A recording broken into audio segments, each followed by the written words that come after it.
Do you know what a scapegoat is? A scapegoat is somebody who takes the blame for everything. And the term scapegoat originates from the Bible, the third book of the Bible, the book of Leviticus.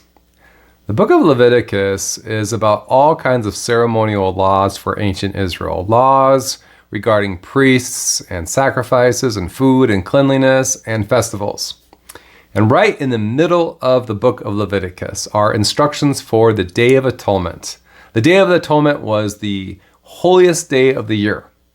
And that word atonement is a special word. It's two words put together, at and one. And the idea of the word atonement is you bring two people or two sides together to make them one.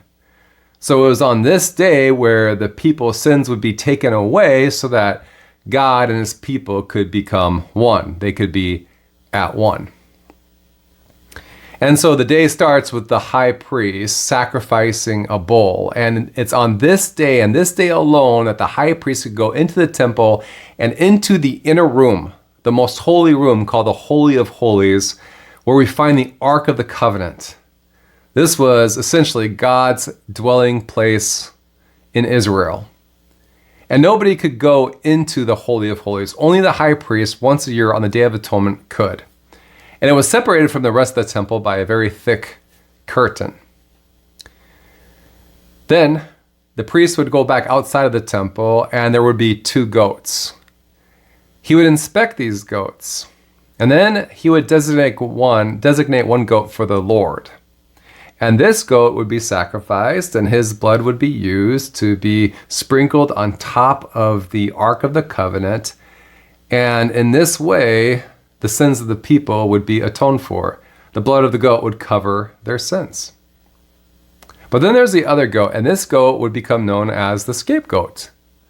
The priest would put his hands on the head of this goat, and then he would confess the sins of the people upon the goat, placing the sins of the people on this goat, on the scapegoat.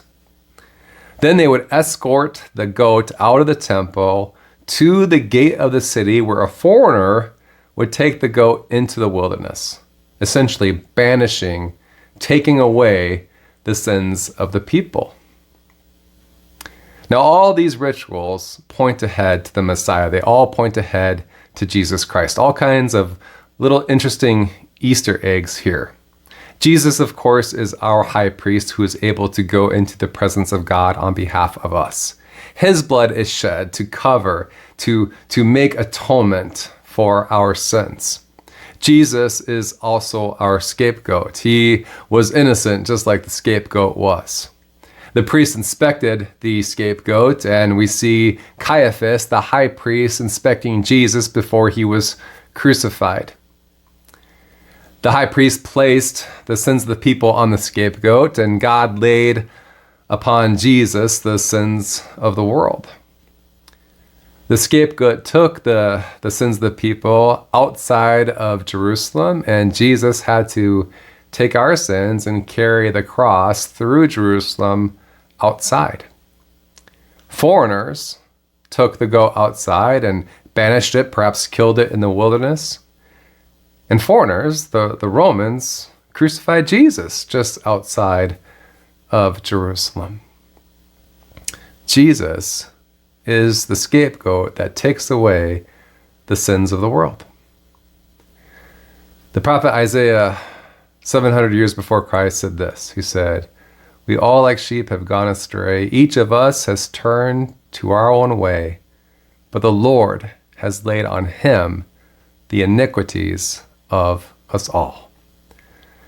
I hope you liked this video. If you did, please like, share, and subscribe. God bless.